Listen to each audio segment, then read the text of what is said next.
Ahí estamos This grabando. meeting is being recorded. Muchachos, tengan todos muy buenas tardes. Bienvenidos a este primer gran round con dos nuevos casos clínicos de este segundo semestre de 2022, día lunes 5 de septiembre. Ustedes ya han recibido las rotaciones de cómo tienen que presentar. Entiendo que están realizando con la profesora Ariane una coordinación un poquito más detallada según el lugar donde están haciendo práctica profesional, para poder tener más temas de casos clínicos y no solamente tan abordados en más enfocado en la parte retina, sino que también en estrabismo y otras áreas. De hecho, ese es el caso, entiendo, hoy de Isamar, ¿verdad? Hoy día expone un caso de aquella área, ¿verdad? Sí. Perfecto. Muchachos, sean todos muy bienvenidos a este primer gran round de este semestre. Ah, y lo otro, detalle. Probablemente les llegó un correo respecto de la investigación para la tesis de magíster de la profesora Medina. Yo les puse a través del aula, les envié la información con los dos documentos que tienen que leer y llenar. Por favor, muchachos, para nosotros es sumamente importante, mucho más para la profesora Medina, que de aquello depende su tesis de magíster. Ustedes entenderán, todos hicieron un proceso de tesis. Ustedes entenderán la importancia que es para la profesora Bárbara que ustedes llenen estos documentos en la fecha indicada y que lo hagan con la seriedad y con la máxima altura de miras posible, para poder tener una evaluación pre y post Grand Round, que para ella va a ser muy importante para su tesis y también para nosotros como investigación. Poder llevar adelante este proceso de investigación es súper relevante para usted y para saber cómo implementar mejoras, cómo poder eh, hacer de nuestro Grand Round cada día mejor. Así que de antemano, muchísimas gracias por la buena voluntad y por favor no se les vaya a olvidar realizarlo. Si es posible, lo realicen hoy mismo, sería fantástico. Y se lo envíen a la profesora al correo ahí según las especificaciones que le envié a través del aula virtual. Bien, muchachos, ¿qué les parece que este semestre en particular, ya hemos mejorado cada vez más nuestros tiempos, pero tratemos de ser muchísimo más cuidadosos con el tema del tiempo, ¿ya? Así que intervenciones más cortas y Grand Round, por favor, cada vez más detallistas respecto de aquello realmente relevante. Descripciones específicamente enfocadas en la patología, ¿ok? O sea, en los hallazgos que son relevantes, no en una descripción de asignatura, ¿ya? Sino que aquello que es relevante, ¿ok? Bien, Isamar, por favor, adelante. Ya. Se ve pantalla y se escucha, ¿cierto? Perfecto. Ya, ok. Buenas tardes a todos los presentes. Mi nombre es Isamara Barca Lira, de Práctica Profesional, y hoy les presentaré el primer caso clínico del Grand Round del segundo semestre de 2022. La expositora declara no presentar conflictos de interés con la siguiente presentación. Comenzando el caso, tenemos los antecedentes personales del paciente. Sexo masculino, edad 5 años, fecha de atención 12 de agosto de 2022. El paciente en estudio por posible cirugía de estrabismo, operado de méduloblastoma, asistió a quimioterapia y radioterapia durante 10 meses y en octubre del año pasado finalizó las sesiones, teniendo como secuelas hidrocefalia y daño en nervios craneales. La madre del paciente además indicó que usó parche por un tiempo. En base a esta información, ¿qué preguntas agregarían a la anamnesis? Camila Aguilera. Hola, buenas tardes. Bueno, preguntaría sobre los antecedentes del parto, el embarazo, si fue prematuro o no. También hace cuánto fue esta operación. Si antes de la operación desviaba el ojo, si lo hizo antes o después de la operación, en qué momento desvía. Antecedentes mórbidos también, antecedentes personales, o sea, de la familia mórbidos. ¿Cuándo fue su última consulta en el oftalmólogo? Y eso. Isamar. Ok, sí, yo había agregado algo muy parecido. Importante preguntar a la madre si es que tuvo complicaciones durante el embarazo, si es que fue a término. Claro, como decía Camila, preguntar si el estrabismo fue post cirugía o si había un estrabismo previo, qué ojo desvía, si siempre está desviado.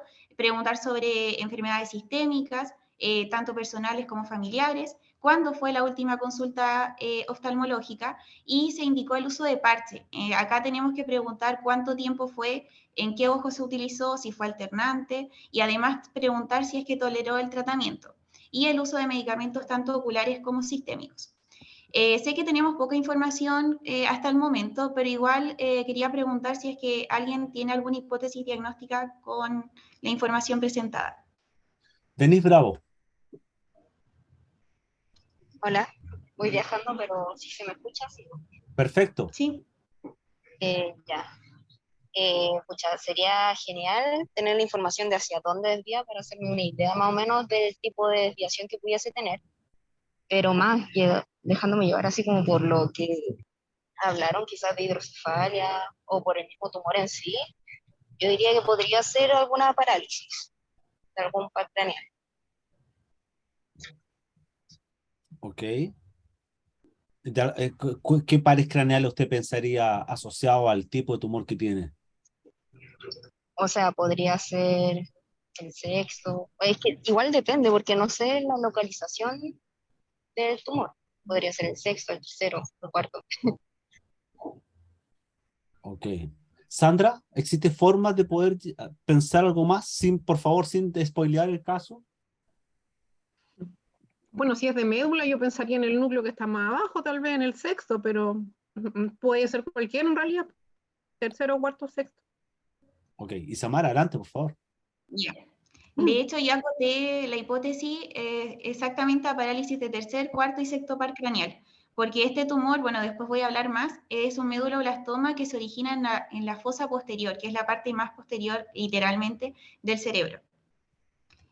Ya, siguiendo con la exploración en consulta, la agudeza visual del ojo derecho con sus lentes es de ojos de 0,7, el ojo izquierdo con sus lentes cuenta dedos.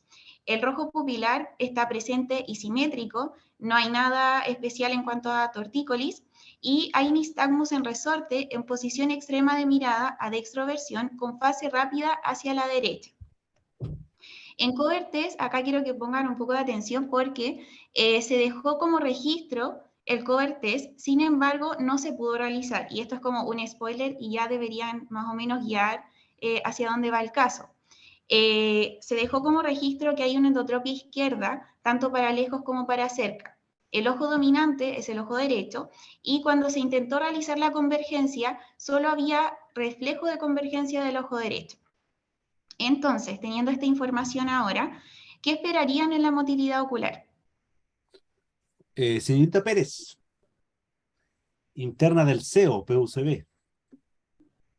Aló, ¿Sí? Hola. aló, ¿me escuchó? Sí, Que súper. estoy en el internado todavía. Ah, ya. Es que no sé por qué no veo la pantalla, pero alcancé a ver lo que era. Ya, bueno, yo creo que igual todos ya como que vamos, cachamos dónde va encaminado el caso, así que en la motilidad, si el paciente tiene el ojo hacia la endo, probablemente no pase la línea media, por tanto, se vea una hipofunción hacia temporal. ¿Es en el ojo izquierdo o derecho, Isa, disculpa? Izquierdo, en el ojo izquierdo. Ya, entonces sería una hipofunción en el recto lateral izquierdo. Eso se vería en la motilidad. ¿Ok? Ya. Ahora se presentan las fotografías sobre la motilidad ocular, si alguien quiere hacer como una descripción más en detalle, porque aquí podemos sacar más información. Don Nicolás Fernández, por favor. Lo único, Hola, ¿qué tal? ¿Se escucha? señorita Pérez, lo único, por favor, Aquí. sacarle el cachamos, ¿ok? Recuerde la Ah, instancia y vamos avanzando. lo ¿Vale? siento. No se preocupe, pero para que nos vamos, primer gran round, ¿ya? Es parte de. Bien, Nicolás, ¿qué opina? Hola, ¿se escucha? ¿Se escucha bien? Sí, sí, Sí, perfecto. se escucha. Ya. Bueno, partiré describiendo más que nada la parte de la levoversión, donde se acentúa más la hipofunción del recto lateral que había mencionado mi compañera, que se encontraba más afectado del lado izquierdo. Y si bien podemos ver hacia la dextroversión, se acentúa también la hiperfunción del recto medial del mismo ojo, como también la posición de BPM, tanto supraversión como infraversión, logramos encontrar esta parálisis del recto lateral izquierdo. Eso podría destacar con estas fotos. Ok. ¿Sigo? Por favor. Ya. Tal como decía Nicolás, acá podemos ver la limitación del recto lateral izquierdo, no pasa la línea media, por lo tanto, bueno, no sé, ya creo que ya hay que decirlo, pero aquí tenemos una parálisis de este músculo recto lateral izquierdo y no abduce, no va hacia afuera, hacia temporal. También tenemos la limitación del recto medio derecho y que sería en este caso el músculo yunta y la hiperfunción del recto medio izquierdo cuando vemos que en la dextroversión se diagnostica esa posición. Siguiendo con el estudio. Isamar, perdona. Estas son las fotos Dígame. del paciente, ¿verdad? Sí, con autorización. Perfecto. Por favor, solamente hacer la mención de que para cuando exista una foto tiene que estar el consentimiento del paciente, ¿ok? De manera directa o indirecta a través del tecnólogo, pero tienen que generar algún tipo de instancia. Ahora, de cualquier manera, así está súper bien el tipo de foto. En el fondo muestra solamente los ojos, se le tapa la parte de la nariz, así que súper bien Sí. en aquello. Pero por favor, Ya. también para que lo puedan comentar en el centro de donde se hace este estudio, se hacen estos estudios, ocupan las fotografías de los pacientes, a solicitud de los médicos. A lo mejor podría ser algo que se pudiese transversalizar a los centros donde ustedes trabajan o vayan a trabajar, porque por lo menos para este centro ha significado, ha sido de gran apoyo para los médicos que trabajan en ese lugar. Y algo que no era común antes. Entonces, hago el, el dato, entrego el dato para que a ver si lo pueden ocupar también. Adelante, por favor, Isamar. Ya. En la amplitud de fusión no aplica. El test de Hirschberg, acá podemos ver que vemos el reflejo corneal. Y me gustaría que alguien me dijera acá, viendo solamente el reflejo corneal del ojo izquierdo, más o menos está entre el centro del iris, casi llegando al limbo esclerocorneal. Existe una estimación para poder saber cuál es el ángulo de desviación y hay una equivalencia en dioptrías. Si alguien pudiera hacer esa relación. Elías Espinosa, ¿qué opina usted? ¿Se escucha bien? Súper. Sí. El reflejo ahí está llegando casi al borde pupilar, pero diría que está cercano a los 40 grados, entre 40 APP, y para llevar eso a una compensación prismática tendría que ser el doble, cercano a los 90 dioptrías prismáticas, pero así en concreto no recuerdo bien el valor cercano al borde pupilar, pero sé que más o menos debe estar cerca de los 40 grados. Eso. Ok. Ya. Se dejó como registro que para cerca, fijando con el ojo derecho, estaba en 45 grados tanto en posición primaria de mirada, en supraversión y en infraversión. Fijando el ojo izquierdo no se puede porque ese ojo no fija. Entonces, ahora para poder medir en las diferentes posiciones diagnósticas, si alguien me pudiera decir qué test utilizarían y por qué. Verónica Gómez. ¿Aló? ¿Se escucha bien? Excelente. Bueno, se debería utilizar un cover test, pero por la edad del paciente quizás no sea tan cooperador. Así que se podría hacer un Krimsky, ¿no? Ya. Sí, importante acá también mencionar que una de las, de poder escoger la realización del test de Krimsky es que no podemos Perdón, en Prisma realidad cover test. no Disculpa. podemos realizar el Prisma cover test porque el ojo no se mueve, siempre está paralizado en esa posición, siempre está en tropia. Y además porque casi siempre nos dicen que este test es más amigable para los niños, sobre todo cuando no son cooperadores, también en pacientes con ojo ciego y también hay que añadir fijación excéntrica, como para recordar un poco. Ya, entonces acá podemos ver que en posición primaria de mirada se centró el reflejo corneal con prismas de 50 y 45, al ser sumados da 95 dioptrías. El reflejo puede ser que alguno me diga que no está tan centrado, pero aquí hay que destacar que el paciente cuando se presentó al estudio presentaba secreción ocular y además epífora. Se intentó sacar la fotografía muchas veces y esto fue lo mejor que se obtuvo, pero en el momento al mirarlo estaba totalmente centrado. Y ahora quiero preguntar en qué posiciones ustedes creen que aumentaría el ángulo de desviación y por qué, ya teniendo la información de la motilidad ocular y todo lo demás. Don Esteban Negrete, por favor.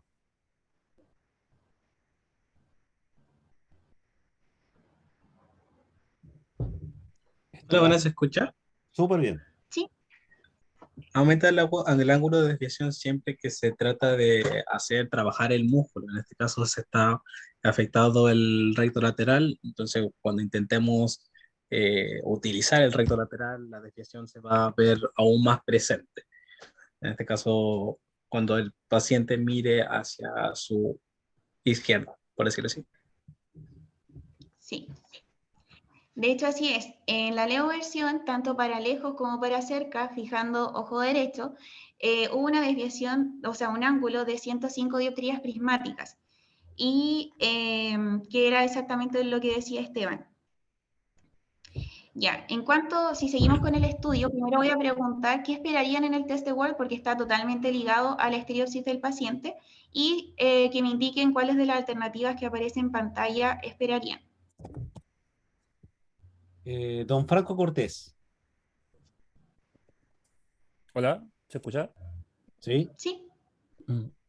Bueno, por la edad del paciente, yo voy a esperar que el paciente suprima el ojo desviado ya. y el resultado del test es la letra B, los dos Ok. puntitos rojos. Claro. Y aprovechando, ¿qué esperarías en la Y en la estereopsis? estereopsis no habría estereopsis dado que la estereopsis es binocular y el ojo como está desviado y suprimiento no va a tener la estereopsis, no va a tener estereopsis. Sí, eso está Eso, bien, no hay estereopsis, porque el paciente está suprimiendo. Suprime ojo izquierdo tanto para lejos como para cerca y ve las dos luces rojas, porque hay que recordar que el filtro rojo en el ojo derecho y el verde en el ojo izquierdo. Ya. Ahora, si alguien quiere agregar otro test o prueba complementaria, pero que aporte datos en este caso clínico, considerando también la anamnesis del paciente. Don José Herrera. ¿Me escuchan? ¿Sí? Sí, A ver, que apruebe. ¿Cuál es la pregunta? Disculpe, que complementario, pero para que aporte información. sí, que aporte Eh, información. bueno, ya que ya como está bien definido en cuanto a las funciones, si es que funciona y todo eso, yo creo que veríamos en cuanto a cuánto abarca el campo visual, podríamos ver, yo creo. Y así de esa forma podemos también cerciorarnos de qué tan, o sea, el lugar de la lesión, de dónde era más que nada. Yo me iría más que nada por un campo visual. Ya, creo que te escuché así como, a grosso modo, campo visual, pero no sé si dijiste computarizado, Goldman.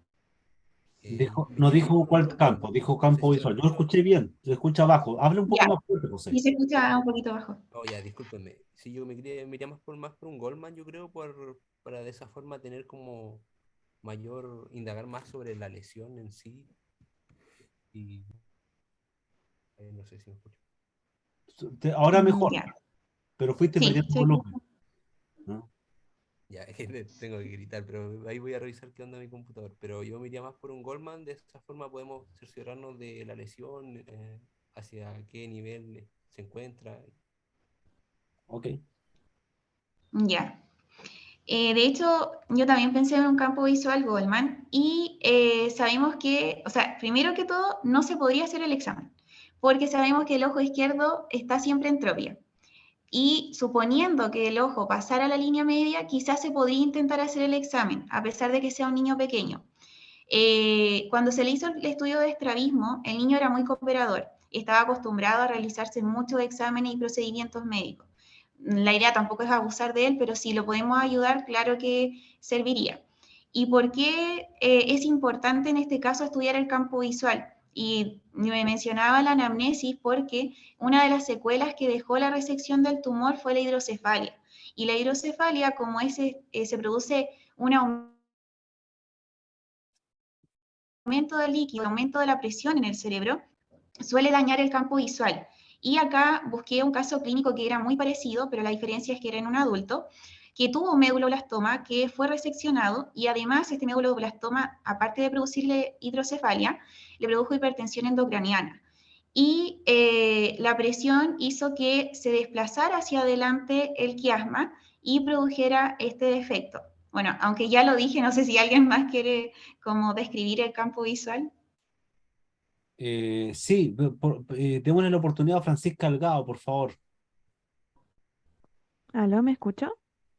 Sí. Ah, ya. Bueno, acá lo que me llama la atención es que más que nada la contracción de la isóptera hacia inferotemporal. Más que nada eso. La contracción de la isóptera. Claro. Ya, no sé si quieres decir como un defecto característico. No. Creo que me acuerdo que habían hecho una diferenciación entre cuadrantanopsia y cuadrantopsia. No recuerdo cuál era la diferencia, porque me acuerdo que uno era, pero una de esas dos. No recuerdo bien la diferencia de cada una. Sí, de hecho, o sea, creo que eso era más por tema de literatura, pero acá estamos presenciando una cuadrantanopsia binasal inferior, producto de que en este caso se desplazó tanto el quiasma por la alta presión que produjo el líquido y hizo que se viera este defecto binasal inferior. Creo que aquí le voy a dar la palabra a las profesoras Sandra o Ariane, si quieren hacer algún alcance o algo que les llame la atención. Ariane, Bueno, ya ahí tiene la mano levantada. sí. Sí, la verdad es que había levantado la mano un poco por el comentario que aparece en el chat, que no me acuerdo quién lo puso, Nicolás Ursúa, Pie in the Sky. No, este sería un Pie in the Ground, pero normalmente eso hace referencia a cuadrantanopsias que son homónimas, ¿ya? Y esta es una cuadrantanopsia heterónima, como dice Isidora, ¿ya? Así que en el fondo con eso podemos definir que la altura de la lesión es a nivel del quiasma. Muchas gracias. Adelante, Isidora, con el caso. Isamar. Perdón, Isamar. Disculpen, yo no veo el chat, por eso no había respondido. Ya.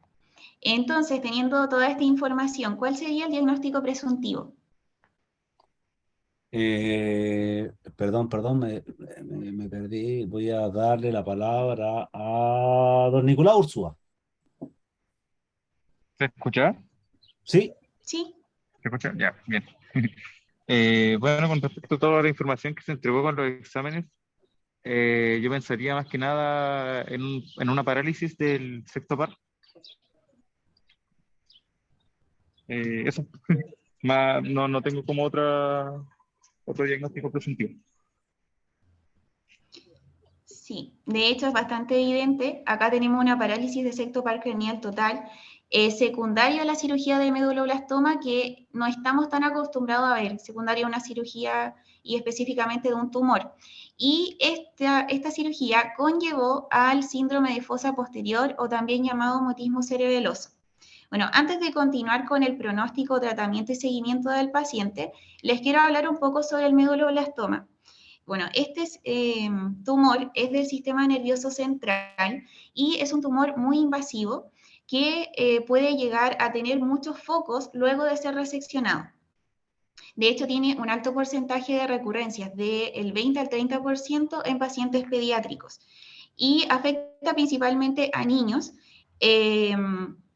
Y las principales manifestaciones clínicas son la hipertensión endocraniana y también la hidrocefalia. También importante decir que todo lo que es síntomas está asociado a diplopia, a nistagmus, también al daño de los nervios cuando es reseccionado. Y desde el punto de vista oftalmológico, lo que más aquí destacó sería entonces el nistagmus y también el daño de los nervios.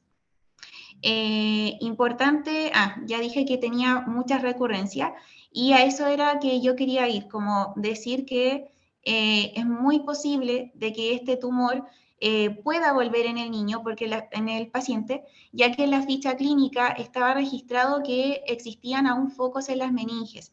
Entonces, en base a esto, ahora sí quería preguntar cómo enfocarían el tratamiento, el seguimiento y el pronóstico del paciente.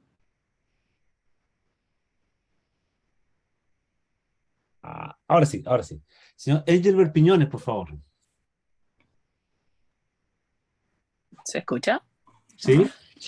Em, em, bueno, la verdad es que considerando los antecedentes que tiene el chico, principalmente por la agudeza visual que tenía y todo eso, quizá el tratamiento podría ser algo más estético, como la cirugía, que era justamente lo que estaba esperando, creo que una cirugía.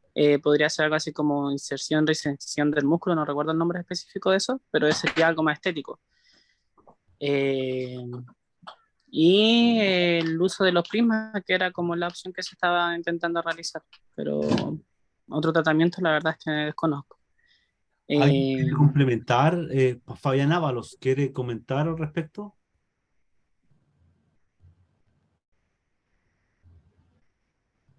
Fabián. Fabián Ábalos.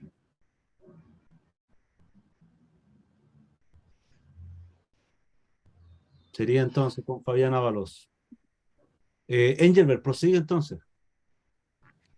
Respecto al seguimiento, la verdad es que supongo que ir viéndolo justo con el prisma, el uso de los prismas, y la verdad que el pronóstico no creo que sea muy favorable en el caso de la agudeza visual o en el ojo izquierdo, creo que tenía la parecia, porque justamente ya está bastante afectado el tema de agudeza visual, entonces no sé qué tan positivo sea por ese lado.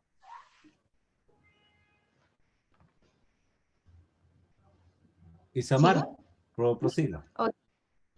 Ya, el tratamiento en este caso, como decía Engelbert, había que fijarse en el motivo de consulta, que es la cirugía de estrabismo, pero en este caso no sé qué tanto aseguraría la alineación permanente de los ojos, ya que hay focos del tumor en las meninges, y esto quiere decir que en cualquier momento el tumor puede volver y no solo producir daño como a nivel de los pares craneales, sino que también hay daños que puede ser cognitivo y que puede afectar a otros sistemas. Entonces, acá no serviría mucho la cirugía, como que la prioridad debería ser al tumor y también a la hidrocefalia para evitar otros daños cerebrales. Entonces, el enfoque sería como principalmente el tumor. Y podríamos seguir, claro, con la oclusión de 2 horas al día del ojo derecho para poder hacer que el ojo izquierdo trabaje al máximo y hacer un seguimiento paralelo tanto al sistema visual como al tumor, porque de hecho eso era lo que el doctor buscaba, hacer estudios de estrabismo seguidos y ver imagenología, o sea, imágenes de resonancia nuclear magnética para ver si el tumor volvía o no. El pronóstico es reservado, ya que depende mucho de las recidivas del tumor. Pero si somos muy positivos, puede ser que se realice la cirugía de estrabismo, que quede alineado el paciente y después tendría que trabajarse con tratamiento antisupresivo y, por ejemplo, con filtro rojo, con lápiz rojo y también después con prisma suelto, porque hay que recordar que el paciente tiene solo 5 años. Entonces, aún le queda tiempo para poder desarrollar y establecer la visión binocular. Espera, Isamar, que Sandra quería comentar algo. En realidad varias cosas. Uno, que lo primero siempre va a ser la vida del paciente, y siento que de repente en la respuesta nos abocamos mucho al ámbito oftalmológico, y aquí la parte oftalmológica, a mi modo de ver, pasa un poco a segundo plano, entendiendo que este paciente, si recibió el tumor, puede tener un riesgo vital más que oftalmológico solamente. Ahora, lo que a mí me queda la duda, ¿a qué edad presentó el estrabismo? Porque ahora tiene 5. ¿Pero a qué edad lo presentó? La operación fue hace 1 año, fue a los 4. Ya. Entonces, fue después de la resección del tumor el estrabismo. Ya, o sea, se esperaría que una agudeza visual de base no fuera tan mala, porque si alcanzó a desarrollar agudeza visual hasta los 4 años, a lo mejor no se puede tomar porque no alcanza a fijar, porque el estrabismo es muy grande. pero posiblemente no sea tan mala la agudeza visual del paciente. Habría que evaluarlo a lo mejor con otra técnica, como podría ser un PEP, a lo mejor que agudeza visual alcanza, pero claro, el tratamiento de oclusión ahí es para que no se ambliopice, a ver si desarrolla un poco más de visión, y segundo, para evitar tanto secundarismo en el otro ojo. Entonces, por eso se le indica la oclusión. Y claro, y el estudio de estrabismo aquí es importante porque si es posible que mejore el estrabismo, en realidad yo he visto casos tumorales o traumáticos en que el estrabismo sí mejora, pero si el estrabismo se mantiene o empeora, podría significar que hay una recidiva, entonces por eso es que es importante también el seguimiento del paciente. Y el nivel de daño, si es por hidrocefalia, debiese ser en el peñasco que se está apretando el nervio, o que se generó ahí una compresión, porque el sexto par pasa en el hueso temporal, tiene ahí una relación anatómica, y el hueso temporal es una estructura ósea, por lo tanto el nervio ahí se comprime fuertemente. Yo en principio había pensado que tal vez era algo más en el tronco, como era un méduloblastoma, pero si esto es secundario a la cirugía y se produce una hidrocefalia, el daño debiese ser más arriba en el nervio, en el trayecto. Sí, de hecho eso iba a hablar en los papers. Muchísimas gracias, Sandra. Esteban, tenías levantado la mano.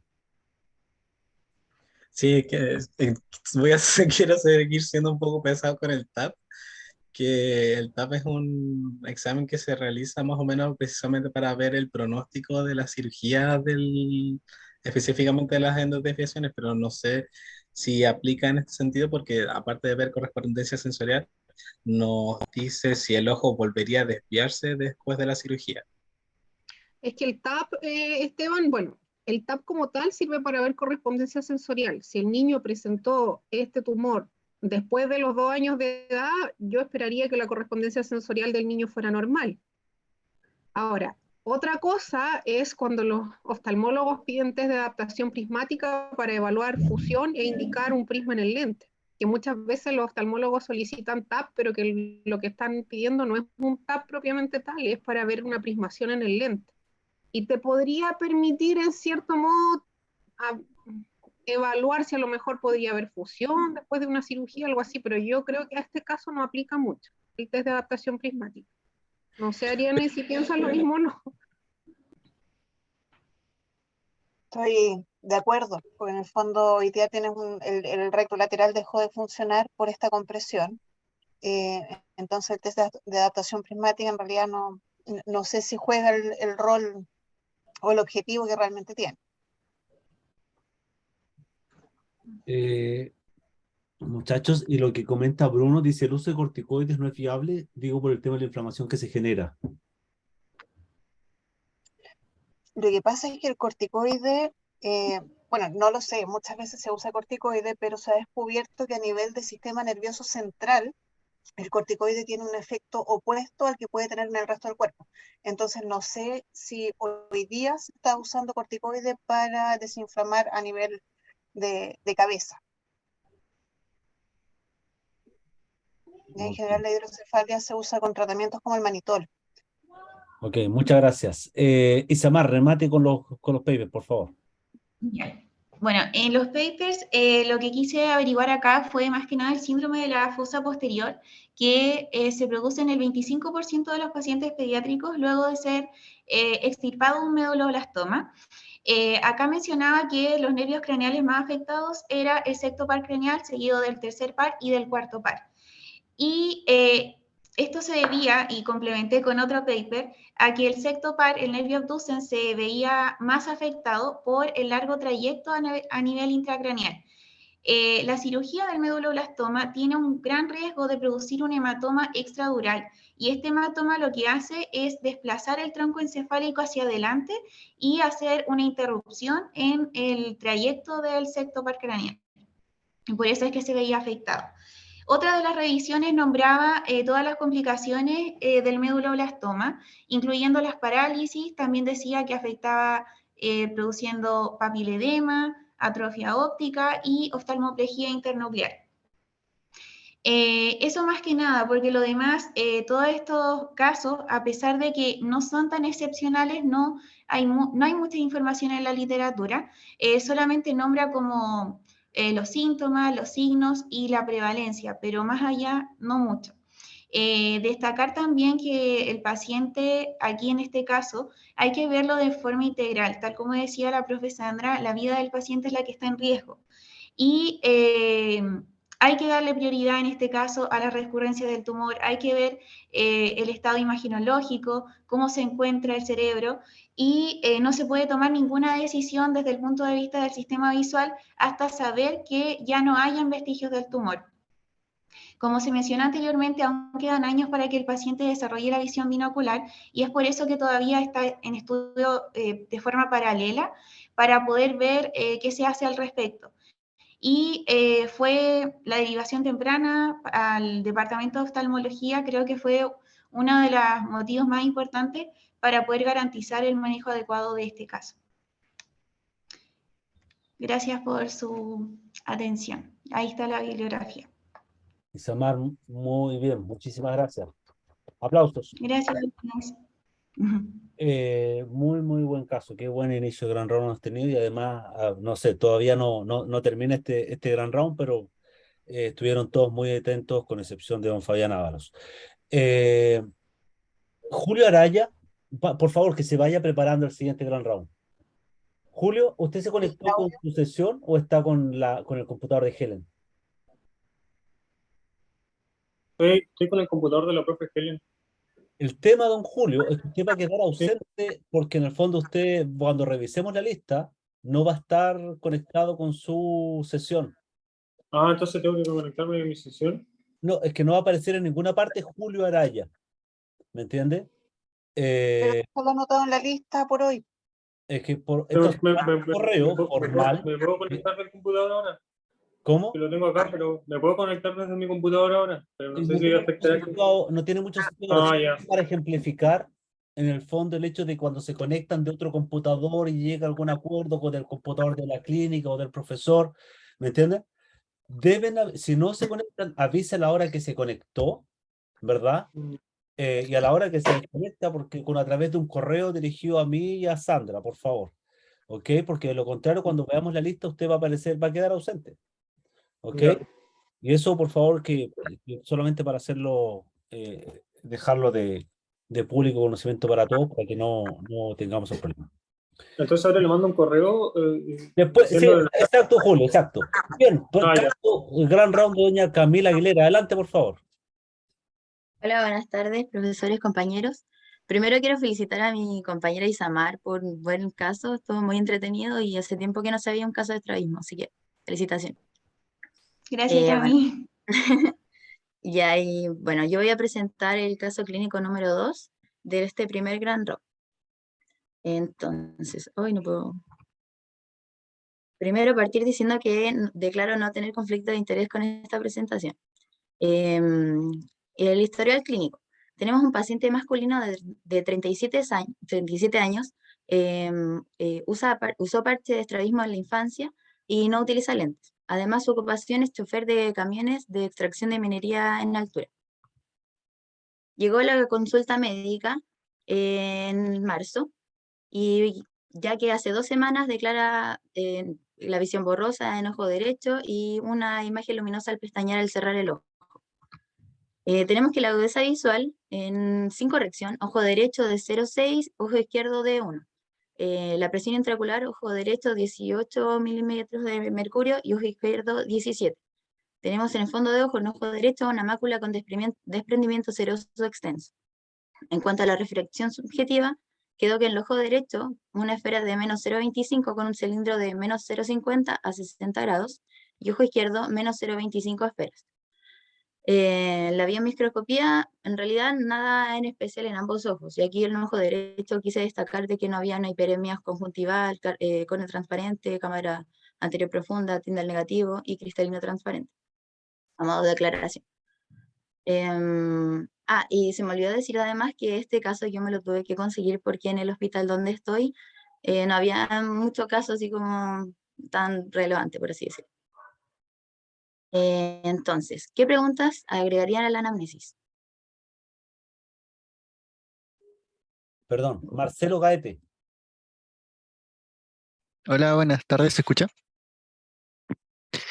Bueno, con respecto a las preguntas que se podrían agregar con respecto a este caso, podrían ser los antecedentes mórbidos del paciente, si hipertenso, diabetes, cualquier otro. Si consume algún medicamento, si está con algún tratamiento.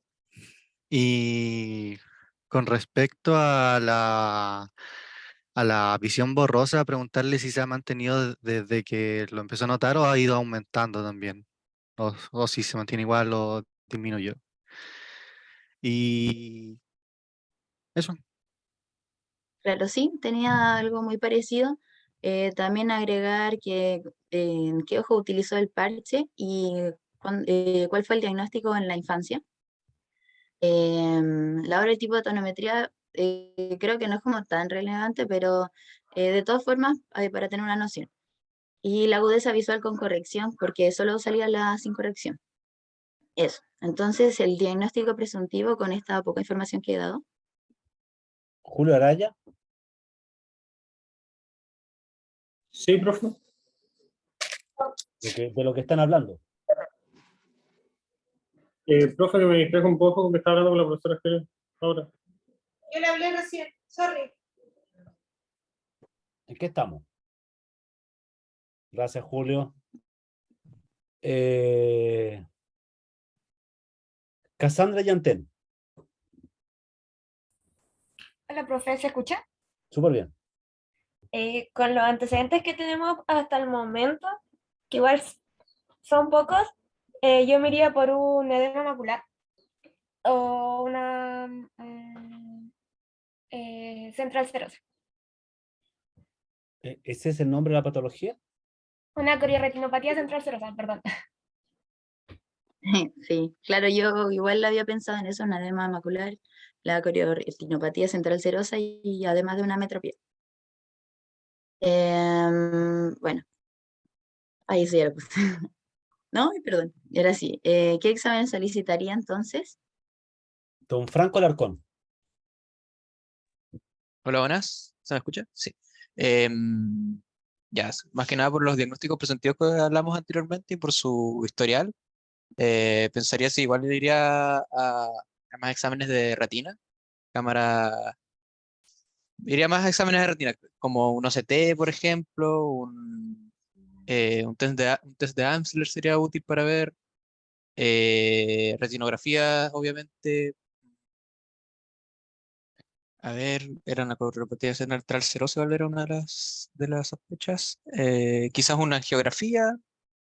Y bueno, que habíamos quedado en que en la biomicroscopía no había nada. Sí, ya habían hecho una biomicroscopía y no había nada especial. Sí, yo diría que esos tres más que nada: un OCT, un Danceler y una retinografía. Hay Ahora, una. Franco, ¿usted le daría algún orden lógico a la solicitud de examen? Sí, ¿Cuál sí, sería sí. ese orden como para... Sí, sí. A ver, la retinografía más que nada para hacer primero sería como lo primero que haría junto al Amsler. El Amsler es mucho más fácil de hacer, o algo mucho más corto. Pero ya de hacer exámenes un poquito más avanzados, la retinografía sería útil para dar una idea de lo que puede tener en la retina, y después, claro, el último sería un OCT para confirmar algún problema más a nivel retinal, más interno, claro. Igual estoy de acuerdo con mi Ahora, compañero. Franco, ¿qué opina de lo que dice la Ujú. profesora? Perdón. ¿Qué opina Franco de lo que dice la profesora Ariane? ¿Dónde? ¿En el El chat? crédito con aval del Estado. Ah, el CAE. Sí, el CAE no sería una mala opción, ya que podría dar una idea sobre si hay un defecto en máculas para ver si mejora ese 0,6 o no. Sería también un buen junto al Amsler, digamos, un examen bastante rápido, fácil de hacer, que podría dar una idea también de qué tipo de enfermedades. Podría descartar rápidamente, por ejemplo, bueno, no podría, sí, una edema macular podría ayudar quizás a descartar o a guiar. No sería un buen eh, examen a hacer. Gracias, Franco. Me gustaría, Ca- Claudio, sí, me gustaría en el fondo que se enfocaran primero en los exámenes que tenemos directamente a mano cuando hacemos la consulta, porque en el fondo ahí mismo Camila, ¿cierto? Sí. Estaba presentando. Sí. Sí. Camila indicaba que uno de los problemas podría ser refractivo, pero la refracción del paciente era un 0,25 y Claro, el era otro muy leve. es muy leve. Y Entonces, en el fondo, por eso quería saber también que no aparecía la agudeza visual con sus lentes, con los lentes, no, solo sin corrección aparecía. Entonces, claro, si lo tú dices- primero que hago es ponerle el agujero estenopeico y ver si en el fondo este tema es refractivo o no. Y lo segundo es agarrar el oftalmoscopio, claro. que es lo Ahora, que tengo a mano en la consulta. Camila, ¿tú me podrías hablar respecto de qué es el CAE? Porque resulta que esta pregunta se lo hicimos a los muchachos de Clínica 2 en una pregunta y el alumno no supo responder. Por favor, ilústranos sobre los principios del funcionamiento del agujero estenopeico. Ya. Bueno, voy a partir diciendo que he leído bastante sobre esto porque en el hospital donde estoy ahora, mi TM tutor como que no está muy de acuerdo con el CAE, como que no lo utiliza. Según su corriente de pensamiento, no, es como una técnica más antigua. Pero a mi parecer sí funciona, ya que es un lente que tiene un orificio en el medio, el cual ¿Es un lente? deja pasar. ¿Es un lente con un orificio al O medio? sea, no, lo que pasa es como, ¿cómo puedo decir? Como un oclusor con un orificio en el medio, en el Ahí. cual solo redirecciona los rayos de luz para que lleguen al centro. Por lo tanto, si al ver la agudeza visual aumenta las líneas de a dónde llega, es porque se puede seguir poniendo más lente, o sea, es más refractivo. En cambio, si no hay un avance es porque algo más hay en cuanto al ojo en sí. No entendí. A ver, se le pone ya tiene un ojo tapado, ¿cierto? Entonces en el otro ojo se pone No quiero hacer el procedimiento. Si todos sabemos que tenemos que mirar por un hoyito, o sea, no, ya sí, sí, no hay mucho más que referir al respecto. ya, ¿Cuáles son las bases de funcionamiento del agujero estenopeico? que redirige los rayos de luz hacia el centro del ojo, a la mácula. ¿Y por qué dice usted que los redirige? ¿Antes para dónde estaban? No, lo que pasa es que cuando uno, como pues el orificio es tan pequeño, solo lo direcciona derechito hacia la mácula, al centro. En cambio, cuando sin ese orificio, igual los rayos llegan a otras partes de la retina. Ariane, por favor. Lo que hace el agujero estenopeico es eliminar las aberraciones del resto de las estructuras oculares, ya principalmente diría yo la córnea, ya, pero también puede eliminar de alguna manera aberraciones. Lo que hace en el fondo es justamente que entren solamente los haces que son perpendiculares a la retina directo hacia la fobia. Ya, entonces con eso eliminamos las aberraciones y por eso podemos descartar lo que es un problema refractivo de algún otro problema que tenga otro origen. Claro. Sí, algo así, lo dijo de una manera más ordenada. De eso se trata, ¿ok? De eso se trata, Camila, por favor. Vamos generando definiciones claras, entendibles, profesionales, ¿ok? Bien, adelante. Ya, prosigo entonces. Bueno, los exámenes que yo consideré que deberían ser son muy parecidos a los que dijo mi compañero. Sin embargo, los exámenes solicitados por el médico fueron un OCT de retina y una angiofluorescinografía simple. Aquí tenemos el primer examen que sería un OCT de retina. Si alguien lo desea describir o... Claramente lo desea describir Mariana Bustos. ¿Aló? Sí. Bueno, primero podemos ver un scan horizontal que pasa por mácula, donde lo más relevante que se puede ver es un desprendimiento de retina neurosensorial por el espacio hiporreflectivo que podemos ver, donde se pierde la continuidad de las 3 primeras capas hiperreflectivas. Y en el scan de abajo es un scan vertical, donde también podemos ver un espacio hiporreflectivo. Y eso. Ok. ¿Algo que Sí, estoy de acuerdo. No, Camila? solo era una pregunta quizás para ustedes que saben más. En el scan vertical hacia superior No sé si ven mi mouse, ¿lo ven? Sí. Ya. Yo veo aquí como un perfil irregular y acá veo como una línea un poco hiperreflectiva.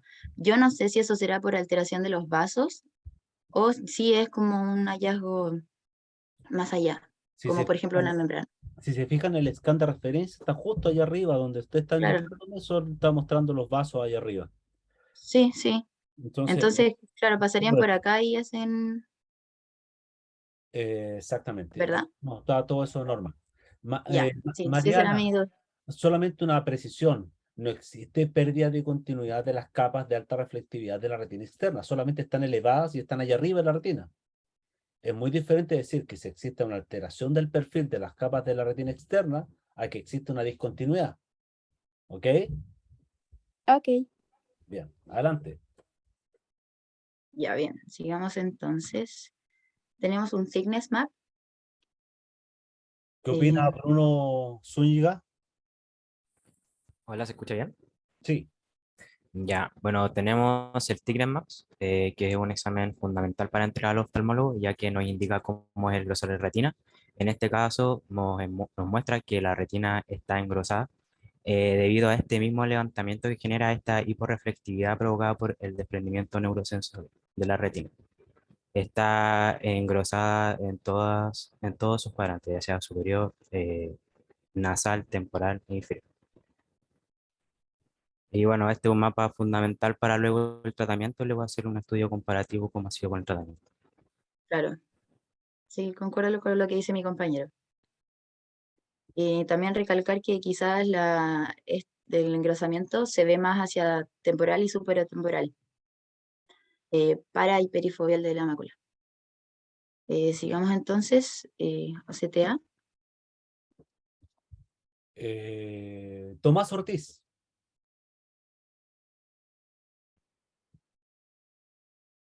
Tomás Ortiz. ¿Aló? ¿Se escucha? Sí.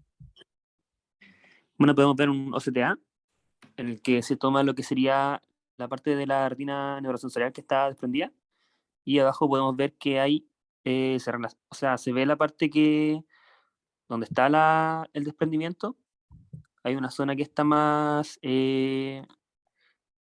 hipoperfundida y en la última imagen que está a la derecha podemos ver un poco de artefactos. A ver, no entiendo. Aquí, Tomás. Imagen Perdón. derecha, izquierda, por favor. ¿De qué plexos vascular estamos hablando? Sí, es verdad. Es que ahí no se ve muy bien, no veo muy bien del celular. Se lo debe de saber porque en el fondo usted estudió esto. Da lo mismo si no Sí. lo leo o no. Sí. Primero, plexo vascular superficial. Segundo, plexo vascular profundo. Tercero, retina externa. Ujú. En la retina externa podemos ver que hay un artefacto hacia... Perdón, es que no veo nada. Perdón, profe, voy a tener que cambiar el computador, que no alcanzo a ver bien. Gracias, Tomás. Vamos con Ignacio Maldonado. Bueno, lo que estaba hablando Tomás, que hablaba que la retina externa, según yo también son como, se ven en realidad artefactos que de hiperreflectividad, claro. Y bueno, en lo que es tanto plexo profundo,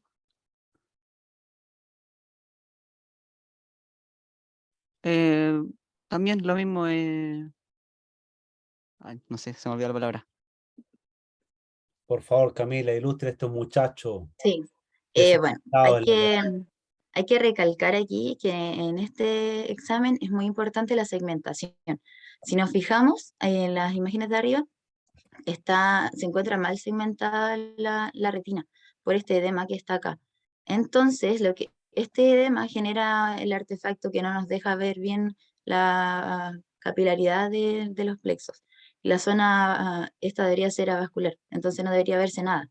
Y se nota que también hay un artefacto, al igual que lo del resto de los plexos. Continuamos entonces. Tenemos un overview de ojo izquierdo. Todo normal, ¿verdad? Claro, todo normal, sin más detalles. También thickness map, ojo izquierdo, normal. OCT Angiography, aquí sí también, a diferencia del ojo derecho, sí podemos ver la vascularidad. Plexo superficial, intermedio y zona avascular. O sea, Eh, complejo avascular. La segunda, el complejo profundo, no intermedio. Profundo, perdón. Profundo. Eso. Y comenzamos entonces con imagen multicolor, infrared y autofluorescencia.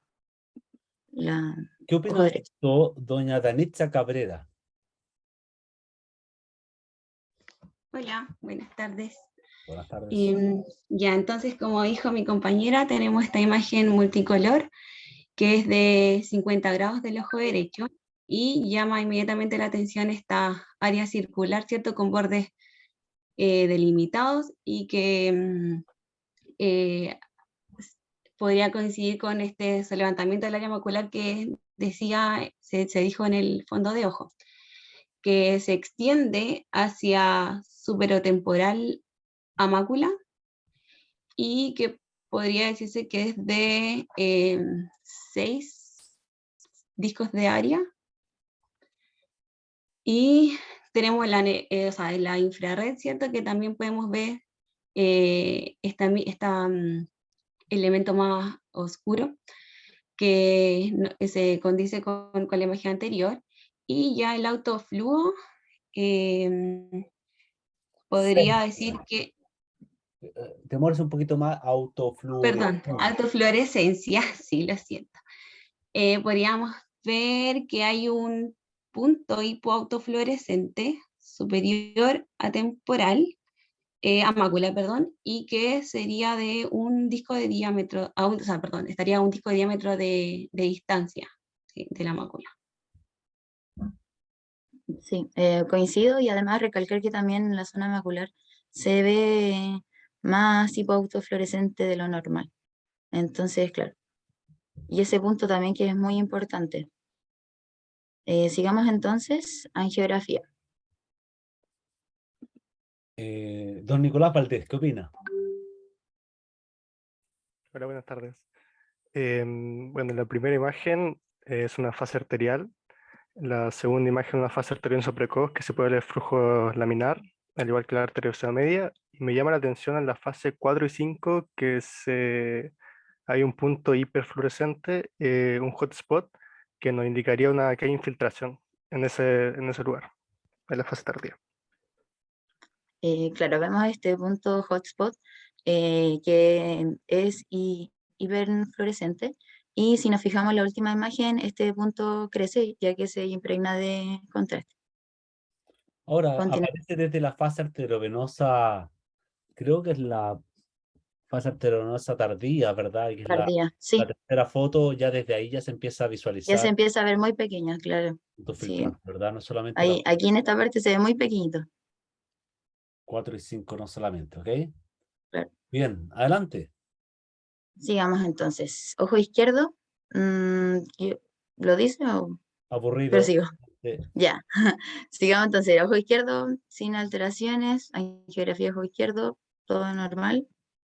Y A ver, entonces, vuelve ¿cuál atrás, vuelve sería? atrás, vuelve atrás. ¿Qué pasa ahí Voy. en la foto que está en la fase arteriosa también tardía? Que está todo eso oscuro ahí. Porque eso no es normal. Aquí. ¿Sí?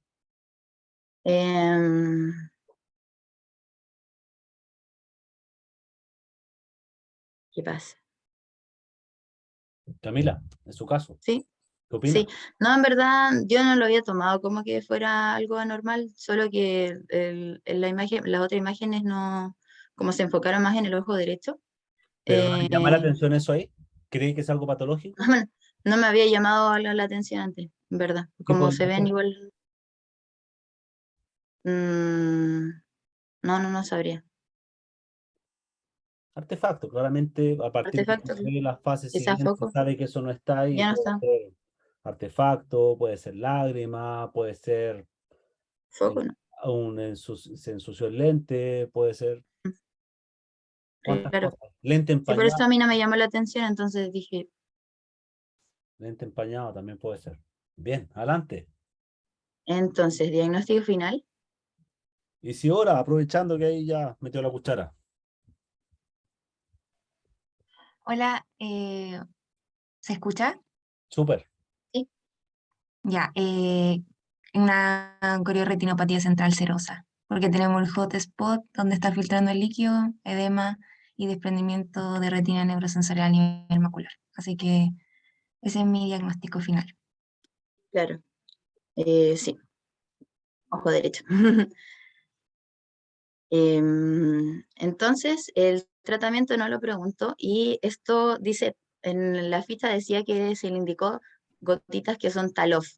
Investigué sobre esto y dice que es un antiinflamatorio esteroide oftálmico indicado para tratamiento de afecciones oculares inflamatorias de párpados, conjuntiva vulvar y córnea. Siendo sincera, bueno, ya lo busqué y no le encuentro relación a la patología. Y tampoco la había escuchado en otro Grand Round. Entonces, no sé si los profesores podrán como orientar un poco más sobre Eh, esto, si es que saben. yo no. Me declaro ignorante. No había visto. No, yo tampoco, por eso dije ya, lo voy a poner y quizás para si alguien sabe. Y buscó en la literatura si. Claro, busqué y no salía nada con relación a eso. Te dice que igual es antiinflamatorio, pero más anterior. Y puede ser que Entonces no. le indicaron Talof asociado o a lo mejor tenía algo mejor, otro tema más que el otro mejor trataron con Talof. No, pues sí, en la anamnesis inicial decía que estaba todo bien, la biomicroscopía le habían visto todo bien, entonces no, no le encuentro como una lógica. Pero bueno, Y no investigó. sí lo investigué y no No, pero con aparecía nada con en la gente literatura como. que le facilitó el caso, ¿no? ¿No? Ah, no. Para poder tomar contacto con el médico y preguntarle, ¿no? No tomé contacto con el doctor, no. Bueno, Hágalo, sí pues. el reposo por 30 días, claro, porque igual me quedé con la duda. Reposo Hágalo, por porque en el 30 fondo, días, o que le facilitó el caso para ver si puede ya, entregar, sí, a lo mejor puede entregarnos algún antecedente que a lo mejor sea relevante para todos, porque ahí estaríamos aprendiendo algo sí, que no sabía. claro, ¿Ok? sí, ya. Bueno, vino después, encontró el médico en mayo, dice tener mejor visión y sin encandilamiento. Vemos que la agudeza visual, ojo derecho, mejoró bastante, llega a 1 y las presiones se mantienen dentro de lo normal. Tenemos OCT, la disminución de edema total y también OCTA. También lo que sí en el plexo profundo vemos disminución de la capilaridad, pero si nos fijamos hay igual un leve edema que también nos debe estar afectando la segmentación de esto, provocando un artefacto. Y bueno, también aquí el complejo vascular está bien. Tenemos thickness map, en el donde vemos que no, el grosor disminuyó totalmente, está dentro de lo normal, y un thickness map change report, en el que compara el primer examen que fue en marzo con el de mayo, y vemos que sí, fue una espontánea, o sea, desapareció el edema. Eh, Vemos aquí cuánto, Camila, ¿por qué dice que está dígame, dentro de lo normal? está no dentro, o sea, lo que pasa es que aquí se nota que está engrosado, según los colores, y acá ya estaría verde, o sea, ya disminuyó el edema de a cómo estaba, Pero el grosor. estamos claros que este reporte en particular conoce test No espectral y compara entrega con, parámetros sí, de normalidad, ¿verdad? sí, Está normal desde la evaluación cualitativa. claro, no, a eso me refiero, no, si no compara con, no, sí, lo tengo claro. Ok, listo. Eh, Bien, adelante. Y eso, bueno, como a modo de conclusión, igual quería recalcar esto de los tratamientos, en que es una resolución espontánea en la mayoría de los casos. Ahora, si se hace crónico, después de los 3 meses, se suele utilizar un antimineralocorticoide para reducir este líquido. También la literatura dice que se puede hacer fotocoagulación láser, pero esto depende mucho del hotspot. Como lo hemos visto en otros Grand Rounds, cuando es central no se puede hacer láser, obviamente. Entonces es muy importante la angiografía en este caso. Inyecciones intravítreas, ya que podría eventualmente, si se hace crónico y recurrente, o formación de neovascularización. Entonces es importante eso. Y en cuanto al pronóstico, es bueno entre el 90 y 95% de los casos. Eso.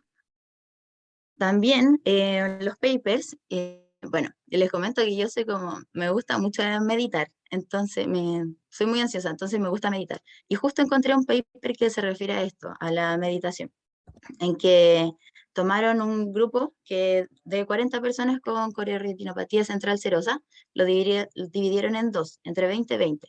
Y un grupo fue como sin nada, como espontáneo, o sea, dando reposo, y el otro con meditación.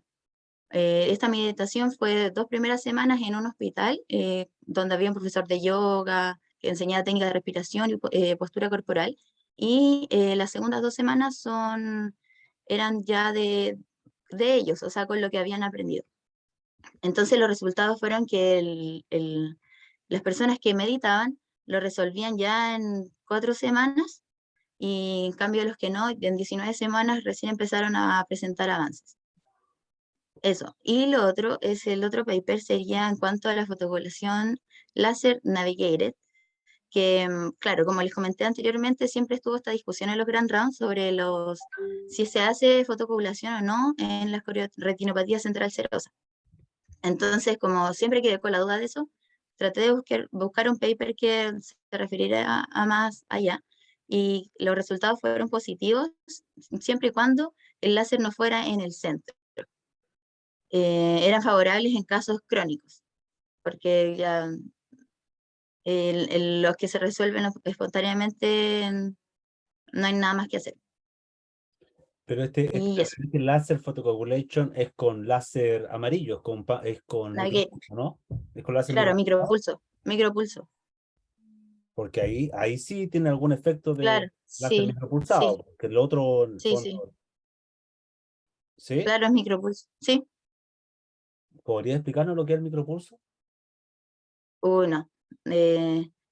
¿Cómo explicarlo? No puedo. Lo entendí, pero no sabría cómo Es decirlo. un láser de baja frecuencia, con un espectro Claro, de amplitud de onda un poco menor, que en el fondo genera menos calor, por lo tanto el daño circundante va a ser menor. y es más preciso incluso. Es más Exactamente, preciso. por lo mismo, ¿verdad? Ahora, ¿qué opinión tiene respecto de la corretinopatía central serosa asociada a esta clasificación que tiene en torno a las patologías paquicoroides? Del espectro de patologías paquicoroides. ¿Cómo asocia su caso a aquello?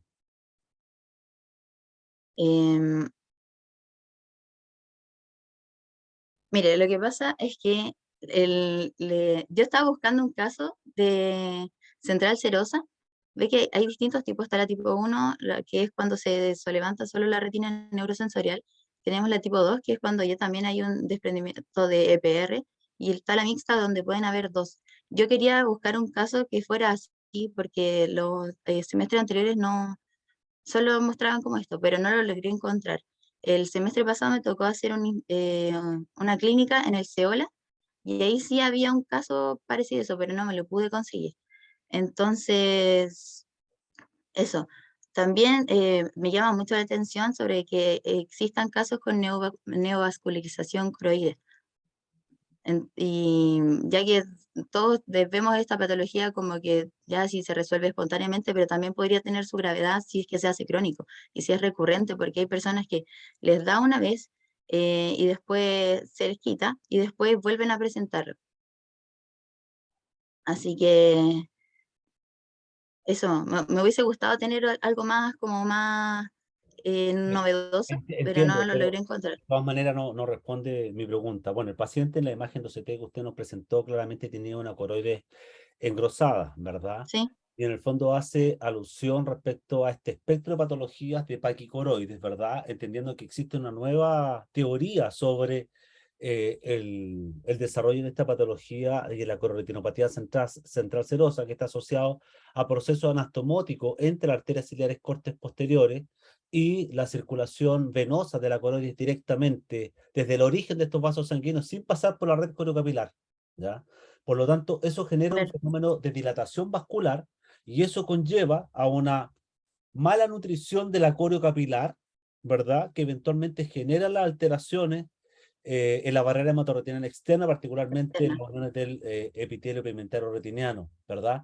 Y eventualmente un proceso de isquémico con liberación de anti-VEGF que eventualmente lleva a la a neovascularización coroidea, oculta en primera instancia, ¿verdad? La angiografía y que después podría llegar a una fase 2. Por lo tanto, entendiendo aquel proceso fisiopatológico, el origen de la corretinopatía central serosa, no sería tan extraño poder encontrar neovascularización, diferentes tipos de desprendimiento de epitelio Lo pigmentario. otro que me llama mucho la atención es el factor de riesgo que es el estrés y ansiedad.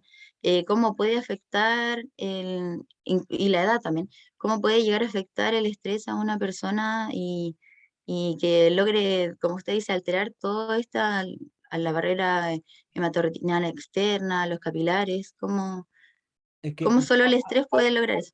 Es que a mí no me llama tanto la atención, porque en el fondo yo soy una persona quizás más estresada que los pacientes que llegan a la consulta. Claro. Yo no hago central serosa y tengo una coroide súper gruesa.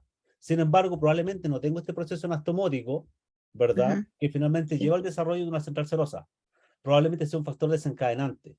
Ahora, el paper que tú publicó asociado a la meditación, ¿qué revista es? Es de la India. No sé cuál será, pero es de la India. Entonces, claro, allá como son más de meditar, tienen otras técnicas incluso, que no las puedo producir, o sea, decir porque no son un nombre muy complicado. Ariane. Pero Mira, aquí está un poco de la mano lo que conversábamos en el caso anterior respecto de los corticoides.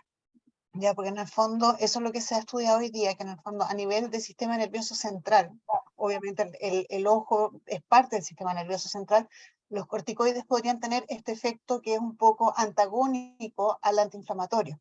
Ya, entonces en el fondo el estrés está asociado a un alto nivel de cortisol y ese cortisol podría remodelar de alguna manera en el fondo los receptores. Entonces, yo por ahí no lo encuentro tan extraño que estos pacientes, y de ahí viene Claudio, yo sé que tú eres un hombre muy, no sé si estresado, tal vez intenso, pero en el fondo está el manejo del estrés, y ahí tienes la diferencia entre lo que es las personas que son más susceptibles o más resilientes al estrés, y probablemente eso tenga que ver con el nivel de receptores que hay a nivel del sistema nervioso central. Muchas Así gracias, que Ariane. yo por ahí el cortisol le dejo su responsabilidad a nivel, podríamos estudiar, ¿no? Muchachos, muchísimas gracias. Cumpliendo con las 18:27, damos término a esta primera sesión de Gran Round. Muchas gracias, Camila, por el caso. Hay que revisar varios detalles, eso sí, Camila, por favor. ¿Ok? Muchachos, en mi correo, la presentación en PowerPoint y los dos papers en PDF para ir creando una carpeta para que ustedes puedan ir estudiando, particularmente los de Clínica 2, para lo que va a ser la prueba, el examen final de la asignatura, para que ya vayan trabajando en esa evaluación, ¿ok? Muchachos, muy buenas noches, que estén muy bien. Damos término a este primer gran round. Chao, chao. Chao, que estén bien. Chao. Chao, gracias. Chao. Hasta luego, chao. Julio Chao, Araya, chao. dígale a Helen, necesito hablar con Helen, por favor. Estoy aquí. ¿Está ahí? Oye, cortito, no sé si te llamo por teléfono, Dime. puedo te pregunto acá. Necesito saber. ¿Ah? ¿Te llamo? Ya, es que necesito saber cuánto valen las cápsulas para el HRT.